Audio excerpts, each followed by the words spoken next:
Em nome do Pai, do Filho e do Espírito Santo. Amém. Naquele tempo, Jesus partiu com seus discípulos para os povoados de Cesareia de Filipe.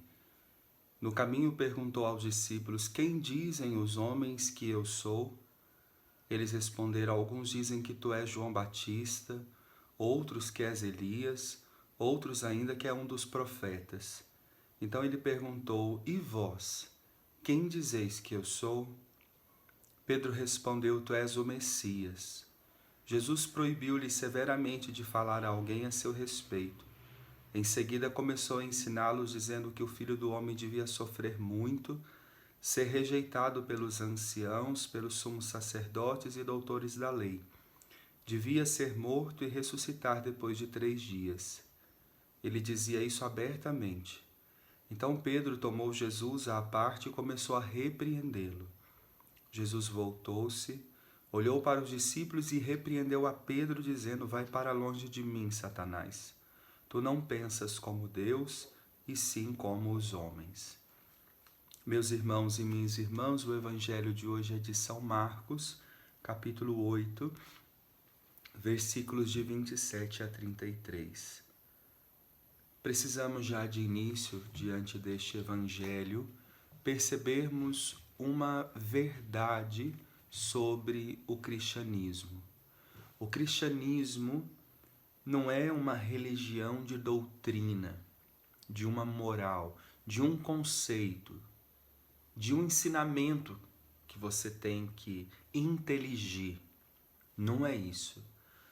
O cristianismo é antes uma resposta a esta pergunta que Jesus faz: quem sou eu?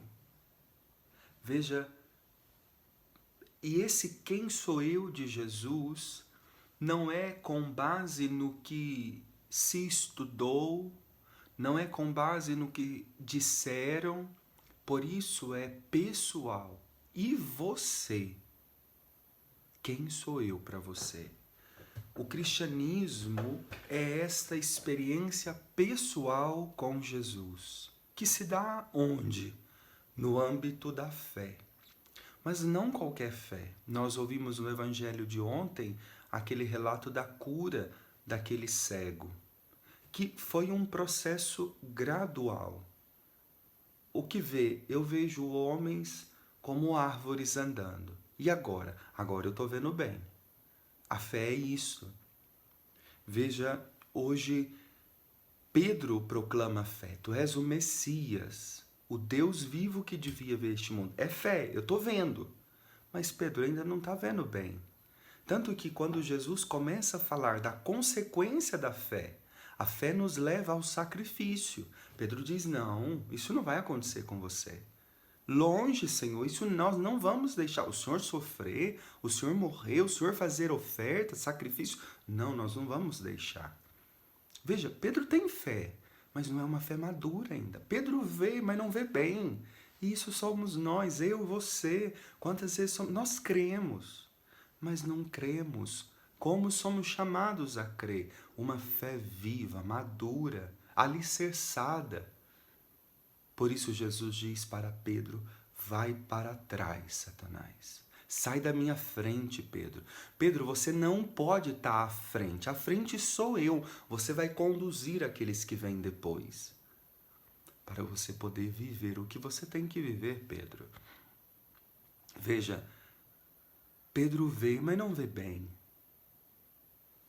A comparação desta fé de Pedro que ouvimos hoje no Evangelho, daquela fé do Pedro que vai estar lá adiante, indo para Roma, para dar a vida por Cristo, sendo crucificado como ele, dizendo: eu não sou digno de morrer como o Mestre, me coloque de cabeça para baixo. Ah, padre, então ter fé é a coragem de morrer? Não. A fé é ter a coragem de deixar Jesus conduzir a vida, onde ele quiser, até as últimas consequências. Ainda que eu tenha que sacrificar. Ainda que tenha que acontecer do jeito que eu não gostaria, que eu não sonhei, mas é como Deus permite. E nessa permissão dele, existe uma graça maior. Por isso hoje peçamos esta fé. Fé madura que nos prepara para o sacrifício. Por isso peçamos hoje, Senhor, dá-nos uma fé madura, forte, responsável para uma experiência profunda com o teu amor. Dá-me uma fé viva, dá-me uma fé nova, traduzida na vida, testemunhada no amor pelos irmãos. Deus abençoe você em nome do Pai, do Filho e do Espírito Santo. Amém.